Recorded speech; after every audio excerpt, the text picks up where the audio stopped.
ladies and gentlemen, this is Blue Maxima, and I'm here checking out Okinawa Rush. Been looking forward to this one for a while because I played the demo for it in a Steam Next Fest. I believe it might have been Steam Game Festival at the time, and it was great. Played really well, felt fantastic, and it had some really good high-speed action going on behind it. And now we have the full version, released at, I believe, a cost of $20 US, but if you get it now, it's like a 15% launch discount. Is it as good as the demo? Yes. Are there problems with it? Yeah, kinda. Some really weird situations going on in that sense, but it's still really damn good, and I'd like to take the opportunity to explain to you why. Story's really simple. Evil people kidnapped your kids and killed your wife. Go kill them. And it's set in Japan, or at least the offshore islands of Okinawa, or at least offshore of Okinawa according to the story itself. And you're just a dude with some really powerful supernatural fists going around killing a bunch of ninjas and supernatural beasts. Can't argue with that. Who needs a story when the gameplay is this good? So, the gameplay is actually really simple to understand, but it's got a lot of depth in the nuance. So, the basic controls are only two buttons, attack and jump. But pressing any of one or two directions when you go to do your attack before actually doing the attack can vary what the attack is. So you've got high, low, and just normal attack. But you've also got pressing, like, say, up, down an attack, which will do a sort of leap in the air and crush someone's that's right in front of you. Or down, up attack, which will do an uppercut. Or there'll be right attack, which will do a headbutt. Things along those lines, right? And you can combine this with parrying. So if you just press the movement button towards someone who's attacking you, you'll parry the attack. But this can be used on things like traps and projectiles as well. So you can do something really silly, like you can parry a ninja star out of the air that a ninja has thrown at you, pick it up and throw it right back at them and make them disappear into a cloud of blood and guts. And it's absolutely great when you manage to pull it off, because the timing can be a little strict. Not too strict, just a little strict. And the game is constantly spawning enemies at you. You're always going to have a minimum of half a dozen enemies around you. And you're going to need to be constantly thinking, what do I need to attack? Where do I need to maneuver? How am I going to go around taking all of these people out? There are other things to worry about in the game's relatively linear but still quite open levels, including finding prisoners, which will give you health and items. You can also find them just in the field, in crates or in pots or what have you. And there'll be secrets to find, like extra lives. But that's more or less the long and the short of it. And it feels fantastic.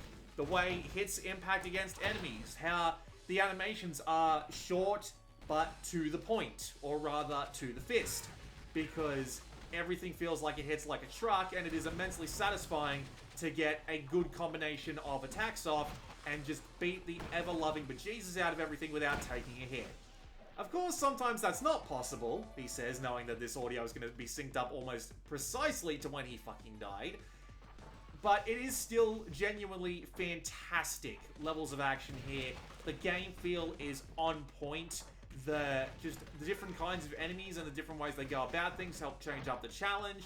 And you do have a bunch of boss fights as well, which can be really tough, or can be just a reasonable challenge once you figure out the tricks needed to defeat them, whether it be good parrying, good use of the environment, good use of your attacks to keep them on the back foot, or a little bit of all three.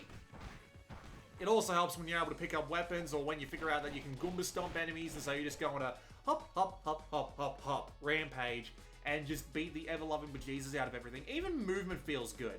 Like, the way that you dash is so satisfying, and the way that you can hold the down button and then the up button and the jump to do a super jump, and it feels just right. And so, as a result, pretty much every individual second of playing this works fantastically. I haven't had a problem with just the base level of gameplay, but I have had a problem with the fact that the game's kind of janky. Enemies can get their physics thrown out of whack sometimes. I managed to get an important enemy I needed to kill pushed through a door I couldn't get through, so I had to restart the entire level. And one time when I died, I respawned in an area that I couldn't leave, so I had to restart the entire level. yeah, that's twice in 4 stages and in about 2 hours of gameplay, which is not pleasant. And there are a couple of other things like this as well, but they're more minor. But yeah, I think the game just needed like another month of polishing before it was properly released. Hopefully by the time that, well, you're probably going to be seeing this video next week, but I suppose, hopefully by the time that you see this video, they'll have patched those things up a little bit and it'll be a bit of a smoother experience, but yeah, it can be a little bit rough around the edges, let's just say. With that said though, the gameplay is still great. And you have 2 ways of going about seeing this gameplay. You have the arcade mode, which is go through stages 1 through 5, get clobbered because it's the highest difficulty in the game and you don't have any sort of warning. I mean, you do get relatively powered up characters in comparison to the story mode, which is the mode that I'm playing for this footage. And you've also got things like time trials, where you've got to try and get through the entire stage from the first checkpoint to the boss fight in under a time limit for, I think it's a point bonus, I'm not sure, I didn't make it. But yeah, you've got a lot to come back to with that. With story mode, it's a little bit different because you play through the stages one by one, and there is an upgrade system where you can get not only your stats upgraded, but you can earn gold, and you can use this gold to buy stuff to put in your dojo, which will increase certain stats on your person, depending on the positioning of the items and what items they are. The weird thing is, though, you don't actually get the rewards for these mainly through the actual story levels. You mainly get them as part of either the training minigames or the bloody, like, scratch-off card equivalent that you get. It's weird. So, you can basically just spend, like, an hour grinding out all the stats at the beginning of the game and then have the game be way easier for you, which is bizarre. I don't understand it. I wouldn't call it satisfying, if I'm being honest, but there you go. It really is weird that you can just go and grind all your stats at the beginning of the game without having to actually play the game. I don't know what that's about. And then you've got something like 9 endings, which is absolutely ridiculous. I haven't actually finished the game as of this video, but man, that's just bizarre. 9 endings in a 5-stage game. I don't even know how they plan on making that work. You've also got access to training modes, which will teach you the basics of the game. You probably should go and play them before you actually start the game up, because it will teach you some very important pieces of knowledge that you need. And what else was there out there? I already talked about the spending. I already talked about the tutorials. That you can play a survival mode out there as well, but I'm not sure if it actually gives you anything. But yeah, that's basically it. There is a high score mode, there is a local 2-player mode, but as we all know, I have no friends. There's also apparently high scores. I completely missed that somehow as I was playing through. I only saw that on the store page. And there's also a few options you can play around with. I'm playing with the CRT mode on, but the game's art is still fantastic even when you turn the CRT mode off, and so on a monitor that isn't like 8K OLED that can properly display those sorts of effects, it just kind of looks off and blurry. But I can kind of see what they were going for, and the game does look significantly different, quote unquote, when you got the CRT filter on, so it does end up being a matter of personal preference. You can also rebind all the controls, even on controller, which is nice, so that works. What else is there? There's volume levels, but volume levels are volume levels. So yeah, overall, Okinawa Rush is still a really damn good game from when I originally played the demo. The combat system is simple, but it's fast, fluid, and ferocious. It feels great. There's a lot of nuance, despite the fact that it's such a simple combat system. And there's also like 8 difficulties, by the way. 8. Based on around the karate black belt system. So, you know, the higher you go, the more enemies, but the more treasure that you get. So, don't feel too bad if you can't beat it on the default difficulty, because they'll give you the option to put it down if you die enough. Thankfully, I didn't. I totally didn't. When you replay a stage in the story mode, it asks you to if you want to lower the difficulty or put it even higher. Thanks for the option there. But yeah, fast, ferocious, fluid, genuinely a ton of fun. It looks fantastic. Sounds decent enough. The voice acting could do with a little bit of improvement. I really would have appreciated Japanese voice acting. I think it would have fit the scene perfectly. I don't know why there is English voice acting here, because it honestly just sounds kind of awkward. There's a narrator who sounds fine, but the rest of everyone else is just, eh. He can't make the, like, one-liner cutscenes that our protagonist puts out work. So, yeah, that's kind of unfortunate. But yeah, it's still a ton of fun. I'd probably tell you to wait for a patch or two to try and iron out a little bit of the strangeness I had going on that made me restart 2 stages out of the 4 that I played. But other than that, highly recommended. Great, fantastic little action game. Guess that's all I got. This has been Blue Maxima. I'll see you all next time.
We're going on an adventure to Lullaby Island.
Finally, a real challenger has arrived. Long